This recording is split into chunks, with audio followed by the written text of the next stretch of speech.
What if I told you there was a little boy who spent his entire life yearning for love, only to be met with unimaginable cruelty? A boy who wrote a Mother's Day card that read, "I promise I will be good. Love, Gabriel," but just 2 weeks later, he was gone.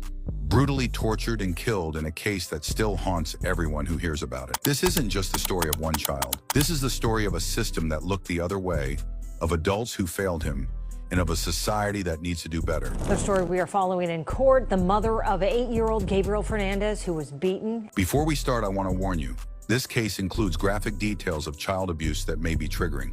If at any point it feels like too much, it's okay to step away. For those who stay, let's honor Gabriel's memory by understanding what happened and working together to ensure no child ever endures what he did. Did you know Gabriel's teacher called Child Protective Services multiple times, begging for help, but the authorities left him in the hands of his abusers? Grade teacher Jennifer Garcia had reported his many wounds, including the pockmarked BB shots on Gabriel's face. This wasn't just a failure of two people. It was a failure of an entire system.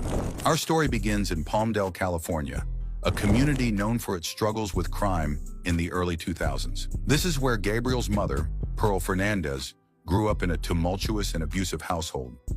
Pearl's life was troubled from the start. She claimed her mother didn't love her and often hit her. By the age of 9, Pearl had turned to drugs like methamphetamine, and by her teens, she had dropped out of school entirely. At 23, Pearl gave birth to Gabriel, her third child. But from the very beginning, she didn't want him. Pearl reportedly left the hospital shortly after giving birth to Gabriel, calling her uncle and saying, "Come get your baby. He's starting to annoy me." She couldn't stand his crying and abandoned him there. Gabriel was taken in by his great-uncle, Michael Lemos Carranza, and his partner, David Martinez. Despite their challenges, Michael and David raised Gabriel with love and care for the first 4 years of his life. They described him as a joyful and easygoing child. But in 2009, things took a turn. Gabriel's grandparents took custody of him, citing disapproval of Michael and David's same-sex relationship.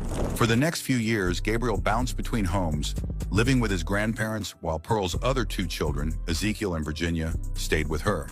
So why, in 2012, did Pearl suddenly decide to take custody of Gabriel?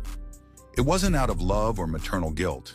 It was for money. Fernandez's attorney had argued if she were tried now, she couldn't be convicted of first-degree murder. Pearl realized that having all 3 of her children under one roof would increase her government welfare benefits. This marked the beginning of Gabriel's descent into unimaginable torment. Pearl wasn't alone in her cruelty. Around this time, she was living with her boyfriend, Isauro Aguirre. Also said he doesn't believe Pearl Fernandez and